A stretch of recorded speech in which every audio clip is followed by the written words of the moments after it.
எல்லாருக்கும் வணக்கம். எங்கள் வாத்தியாரை பற்றி பேசக்கூடிய ஒரு மேடை எனக்கு இது முதல் மேடை.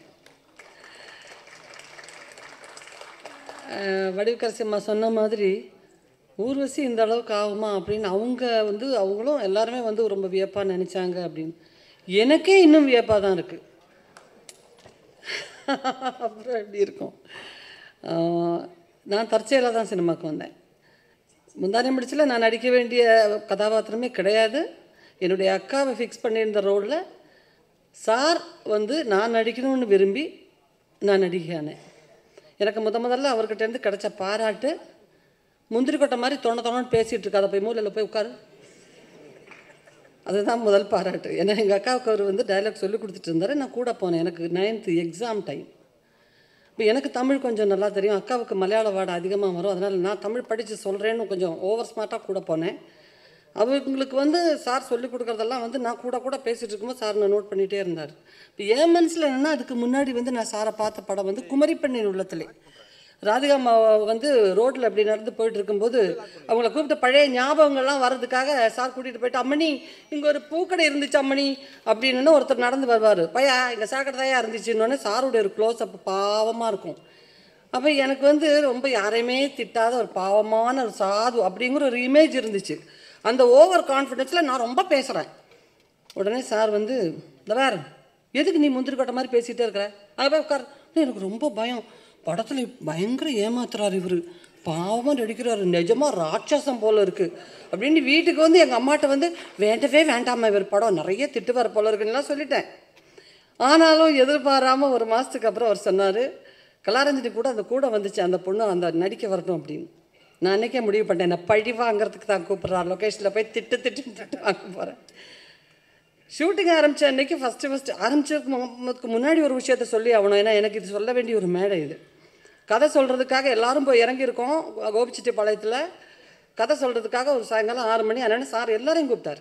கேமராமேன் அசோக் குமாரோடைய அசோசியேட் இன்றைக்கி கேமரா உமன் விஜயலக்ஷ்மி அங்கே எல்லாருமே போயிருக்கோம்.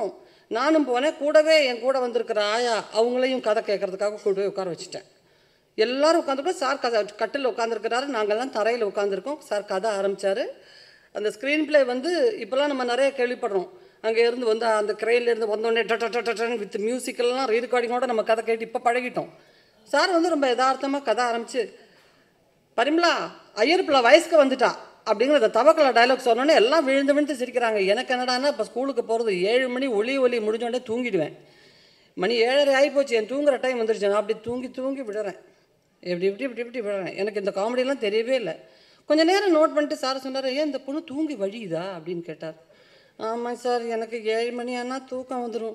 ஐயோ என்னையா இது 7 மணி தூக்கம் வந்துடும்னு எப்படி நைட் ஷூட்டெல்லாம் எப்படி பண்ணுறது? மறுபடியும் ஒரு சீன் பேச ஆரம்பிச்சிட்டு வேணாம் இன்றைக்கி போதும், இந்த பார் நாளைக்கு கதை ஃபுல்லாக கேட்கும்போது தூங்கி வழிஞ்சேன்னு வச்சுக்கோ, அடி வாங்கவே அப்படின்னு. இல்லை நாளைக்கு நான் தூங்க மாட்டேன் சார் அப்படின்னு வந்துட்டேன். மறுநாள் காலையில் ஷூட்டிங்கு கிளம்பி வண்டியில் போய் உட்காந்தா திடீர்னு சாரும் கேமராமேனை ஃப்ரண்ட் சீட்டில் உட்காந்து ரெண்டே நிமிஷம் தான் திரும்பி பார்த்துட்டு, பொட்டை பிள்ளைன்னு அடக்கம் சுருக்க வேண்டாம், இப்படி தான் ஈன்னு பல்ல காமிச்சிக்கிட்டு வர்றதா அப்படின்னாரு. எனக்கு அப்படியே பக்குன்றுச்சு. என்னது நான் சும்மா உட்காந்துருக்கேன் இப்படி சொல்கிறாரு அப்படின்னு சிரிச்சிட்டார். இல்லைம்மா இதுதான் உன்னுடைய ஃபஸ்ட்டு டைலாக் படத்தில். நீ ஒரு வேஷ்டி ஒரு பொண்ணு பிளதாச்சி பொண்ணு ரோட்டில் குழந்தை பார்த்துக்கிறதுக்கு அந்த வழியில் இருப்பாள். அவள் மறைக்கிறதுக்கு ஒரு வேஷ்டி வேணும்னு அவர் தன்னுடைய வேஷ்டியை கைட்டு நான் கொடுப்பேன். நீ உன் வீட்டுக்கு ஓடி போய் எனக்கு வேஷ்டி எடுத்துகிட்டு வரதுக்குள்ளே இன்னொரு பொண்ணு கொண்டாந்து கொடுத்துருவா, நீ கோவத்தில் அவளை திட்டணும். அதுதான் இந்த டைலாக்னு. அப்போ தான் எனக்கு மனசுக்கு ஒரு நிம்மதியாச்சு. ஆனாலும் நான் அப்போவே முடிவு பண்ணிட்டேன், இந்த படம் ஃபுல்லாக இந்த மாதிரியான என்ன சொல்கிறது அம்புகள் வரத்தான் செய்யும் அப்படின்னு. ஃபுல் படம் நிறைய நல்லா வயிறு நிறைய திட்டு வாங்கி நடித்தேன். முக்கால்வாசி இந்த 7 மணி 8 மணி தூக்கத்துக்காகவே நடித்தேன். சின்னஞ்சிறுகிளிய சாங்கெல்லாம் எனக்காகவே நிறைய நாள் ஷூட் பண்ணாங்க. ஏன்னா கண்டிப்பாக 7:30 8 மணிக்கு நான் போய் தூங்கிடுவேன். தூக்கத்தில் எழுப்புனா நான் அழுவேன். இப்படி தான் நிறைய அந்த ஷூட்டிங் நடந்தது. எனக்கே தெரியாது உண்மையிலேயே. பின்னால் இப்போ இன்றைக்கி எல்லோரும் சொல்லுவாங்க, கமல் சார் ரொம்ப நல்ல நடிகைன்னு பாராட்டினாங்க அப்படி இப்படி. நான் ஒவ்வொரு தடவை சொல்லும்போதும் நான் என்னுடைய வாத்தியாரை மனசில் நினச்சிக்குவேன். ஏன்னா ஒவ்வொரு ஷாட்டுக்காகவும் அவர் அவ்வளோ கஷ்டப்பட்டுருக்கார் என்னை நடிக்க வைக்கிறதுக்காக. ஏன்னா சினிமாவில் இருக்கணுன்னோ நடிக்கணுன்னோ இந்த படம் ஓடணுன்னோ எந்த விதமான எண்ணமும் எனக்கு கிடையாது. எப்படா என் வீட்டுக்கு போவேன்னு மட்டுமே நடித்தேன் அந்த படம். நான் எனக்கு நடக்கிறது கூட, புடவை கட்டி நடக்கிறது கூட என் சார் தான் எனக்கு சொல்லி கொடுத்தாரு. சாரை பற்றி பேசக்கூடிய அந்த ஒரு நினைவுகளை வந்து மறுபடியும் வந்து ஞாபகத்துக்கு வந்து கொண்டு வரக்கூடிய ஒரு மேடைங்கிறது எனக்கு லைஃப்பில் இன்றைக்கி தான் முதல்ல கிடச்சிருக்கு. அவர்கிட்ட இருக்கிற பெருந்தன்மை என்னென்னா, ஒரு சின்ன விஷயம் அவர் தரப்புலேருந்து சொல்லணும்னா கூட அவரே ஃபோன் பண்ணி பேசுவார். இன்னை வரைக்கும் வேறு யாருமே, எந்த மேனேஜரோ யாருமே பேசினதே கிடையாது. இந்த விழா பற்றி கூட சார் வந்து அவர் தான் எனக்கு ஃபோன் பண்ணார். அம்மா அப்படின்னு ஒரு கூப்பிடும் போதே அவர் குரல் எனக்கு எந்த தூக்கத்துலேயும் நல்லா தெரியும். இப்படி ஒரு ஃபங்க்ஷன் இருக்குமா, ரொம்ப வித்தியாசமாக இருக்கிறதுக்காக வந்து உங்கள் கதாநாயகிகளை மட்டுமே கூப்பிட்ருக்கேன். அதுவும் எனக்கு ரொம்ப சந்தோஷமாக இருந்துச்சு.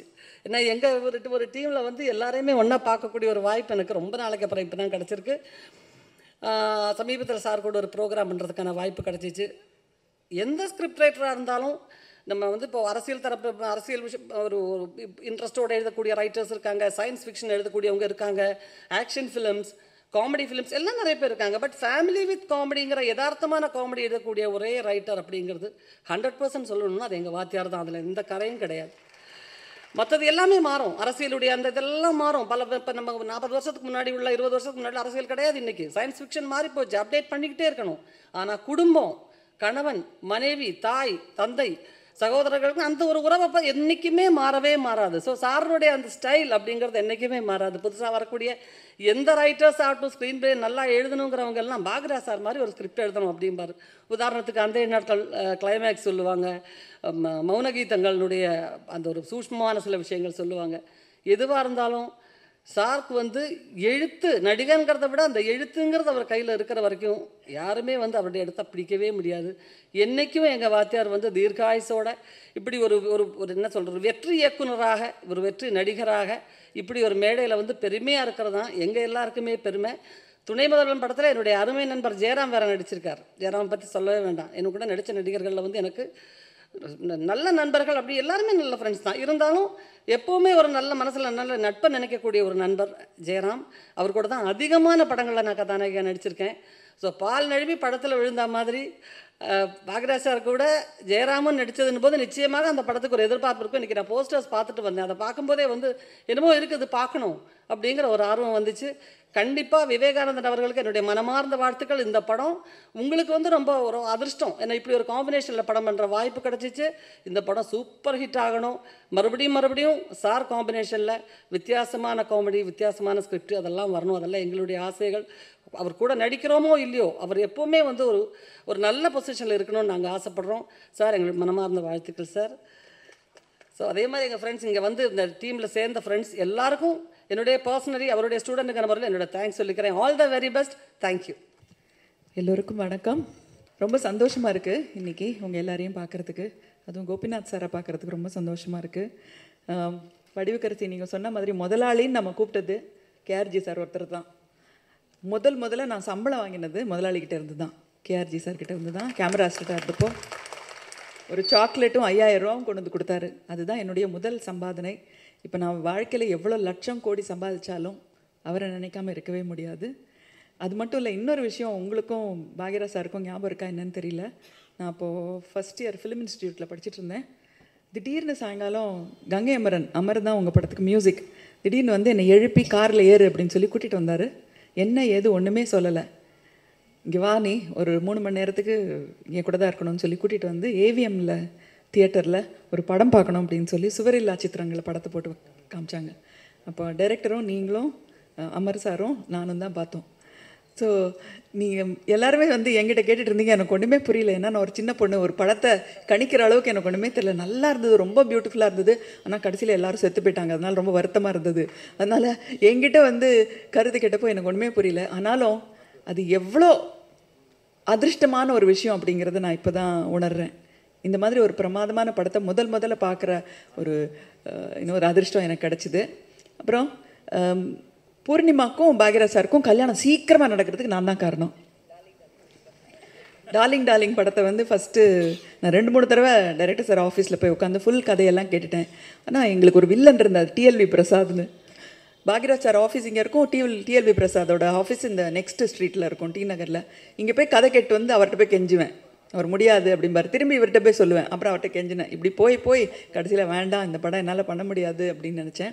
அதுக்கப்புறம் என் ஃப்ரெண்டு பூர்ணிமா வந்தாங்க, நடித்தாங்க. அப்புறம் கல்யாணம் கூட ஆகிடுச்சு. என்ன அந்த படத்தில் நான் நடிச்சிருந்தேன், நான் 1 வருஷம் கழித்து கல்யாணம் ஆயிருக்கும், அவ்வளோதான். பட் இருந்தாலும் உங்கள் கல்யாணம் சீக்கிரமாக நடக்கிறதுக்கு நான் தான் காரணமாக இருந்திருக்கேன். அது உங்களுக்கு தெரியும்னு நினைக்கிறேன். ஸோ இந்த படத்துக்கு என்னுடைய வாழ்த்துக்கள். பாலச்சந்தர், பாரதி ராஜா, பாக்யராஜ் சார், மகேந்திரன் இவர்கள்லாம் வந்து நம்ம இண்டஸ்ட்ரிக்கு ஒரு பெரிய பொக்கிஷங்கள். நம்ம கூடவே இருக்கிறதுனால அவங்களுடைய மதிப்பு மரியாதையை வந்து எங்கே வைக்கணும் அப்படிங்கிறது நமக்கு தெரியல. சும்மா ஹலோ சார் நல்லா இருக்கீங்களா அப்படின்லாம் கேட்டுட்ருக்கோம். பட் அவங்கக்கிட்ட இருந்து கற்றுக்க வேண்டிய விஷயங்கள், அவங்க பக்கத்தில் இருந்தாலே ஏதாவது கொஞ்சம் அந்த அறிவு, நீங்கள் சொன்ன அறிவு இல்லை, உண்மையான அறிவு ஏதாவது வருமா அப்படிங்கிறது இருக்குது. Legends, absolute legends. நேற்றுக்கு நான் பாரதி ராஜா சார்கிட்ட ஏதோ ஃபோனில் பேசிகிட்டு இருந்தேன். அதுக்கப்புறம் உங்களை பார்க்குறேன். அப்புறம் இன்றைக்கி புஷ்பா கிட்ட பேசினேன், பாலச்சந்த் சார் எப்படி இருக்கார் அப்படின்றதுக்கு. நீங்கள்லாம் வந்து எங்களுக்கு வழிகாட்டிகள், ஒரு கலங்கரை விளக்கம் மாதிரி. ஸோ நீங்கள் ஒரு படத்தில் உங்களோட பார்ட்டிசிபேஷன் இருக்குது, அதுவும் மறுபடியும் கோபிநாத் சாருடைய மகன், அதுக்கப்புறம் டைரக்டர். நீங்களெல்லாம் ரொம்ப அதிர்ஷ்டசாலிகள். ஒரு நல்ல ஒளி, உங்களுக்கெல்லாம் ஒரு நல்ல வழிகாட்டி இருக்குது. ஸோ ரொம்ப நல்லாயிருக்கும் இந்த படம். இந்த படத்தில் நடிக்கிற ஸ்வேதா, அதுக்கப்புறமா சந்தியா, அதுக்கப்புறம் நம்ம dear friend Jayaram, wonderful actor, இன்னும் மெருகேற்றுவார் இந்த படத்தில்.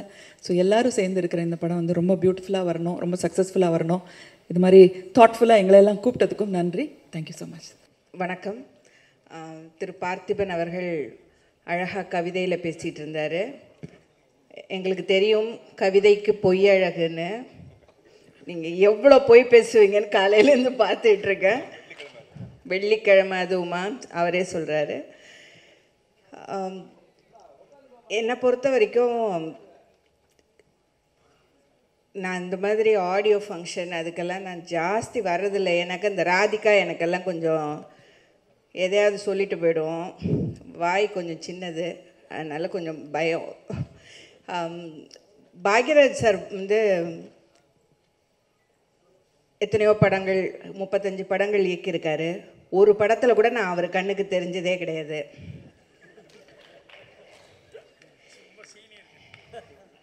சும்மா இருங்க, உங்கள் அம்மா வேஷம்லாம் கிடையாது அவங்க படத்தில்.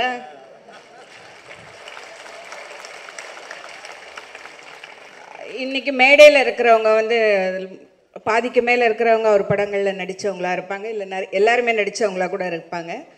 நான் வந்து அவருடைய படங்களில் நடித்ததில்லை. ஆனால் என்னை பொறுத்த வரைக்கும் பாக்யராஜ் அவர்களுக்கு அவர்கள் திரைக்கதை எழுத ஆரம்பித்த காலத்துலேருந்து அவருக்கு அப்புறம் கூட அவரை திரைக்கதையில் அடிச்சுக்கக்கூடியவங்க யாருமே இல்லைங்கிறது என்னுடைய கருத்து. நம்முடைய நாட்டளவுலன்னு கூட இல்லாமல் உலக அளவில் ஒரு மிக சிறந்த திரைக்கதை அமைப்பாளர் யாருன்னா அது முதன்மையாக இருக்கக்கூடியவர் பாக்யராஜ் சார். இவ்வளோலாம் சொல்கிறேன், எல்லாமே உண்மையானா அவர் எப்போவுமே வித்தியாசமாக சிந்திக்கக்கூடியவர். நான் ஊரில் இல்லை, ஆக்சுவலாக அவர் ஃபோன் பண்ணி கேட்டாங்கன்னு சொல்லும்போது நான் சொன்னேன், ஐயோ பாக்யராஜ் சார்னா கண்டிப்பாக நான் வரேன் அப்படின்னு. நான் இங்கே வரும்போது நான் பத்திரிக்கையை பார்க்கும்போது எல்லா பெண்களுடைய புகைப்படங்கள் போட்டிருந்தது. யூஸ்வலாக இந்த மாதிரி ஆடியோ ரிலீஸ் இன்விடேஷன்லாம் வரும்போது ஒரு 10 ஆம்பளைங்க, அதுக்கப்புறம் போனா போட்டோன்னு ஒரு பொம்பளை பேர் இருக்கும். ஆனால் இன்றைக்கி வந்து ஃபுல்லாக எல்லாமே பெண்கள் பேர் இருந்தது. ரொம்ப சந்தோஷமாக இருந்தது. எனக்கு வந்து இந்த கரெக்டாக போய் பழக்கம், ஷூட்டிங்காக இருந்தாலும் சரி, ஏதாவது ஃபங்க்ஷனாக இருந்தாலும் சரி, வேறு வேலையே இல்லாத மாதிரி முதலே போய் உட்காந்துப்பேன் சொன்ன டைமுக்கு. சரி 8:50க்கு நான் உள்ளே வரும்போது திபுன்னு ஒரு 20-30 பேர் ஓடி வந்தாங்க. ஆஹா எவ்வளோ ஏற்பாடு பண்ணி வச்சுருக்காங்கன்னு பார்த்து அப்படியே பேன் பண்ணால் பாக்யராஜ் சார் வர்றாரு. அவரை நோக்கி ஓடிக்கிட்டு இருந்தாங்க எல்லோரும். நான் அந்த சந்தில் பூந்து அப்படியே வந்து மெதுவாக வந்து இங்கே உட்காந்துச்சு. அப்புறமா ஒரு 9:30 மணிக்கு வடிவுக்கரசி அவங்க ஷூட்டிங் வர டைமுக்கு வந்தாங்க. சொன்னேன், பரவாயில்ல வடிவுக்கரசி, நீங்கள் எப்போவும் ஷூட்டிங் வர டைமுக்கு வந்திருக்கீங்க, நான் ஷூட்டிங் வர டைமுக்கு நான் வந்தேன் அப்படின்னு. இந்த படத்தில் வந்து இப்போ நம்ம ட்ரெய்லர் 2 பாடல் காட்சிகள் பார்த்தோம். நான் வந்து Bhagyaraj sir and of course Jayaram sir இங்கே இருக்காங்க, அவங்களுடைய தெனாலிலாம் பார்த்து நான் பயங்கரமாக ரசிச்சிருக்கேன். ஏன்னா என்னை பொறுத்த வரைக்கும் ஹாஸ்ய உணர்வு அப்படிங்கிறது லைஃப்பில் வந்து எல்லாருக்கும் கிடைக்காது. அதை ரசிக்கிறதுக்கு கூட நமக்கு வந்து ஒரு பெரிய இன்டெலிஜென்ஸ் இருக்கணும்னு நான் நினைக்கிறேன்.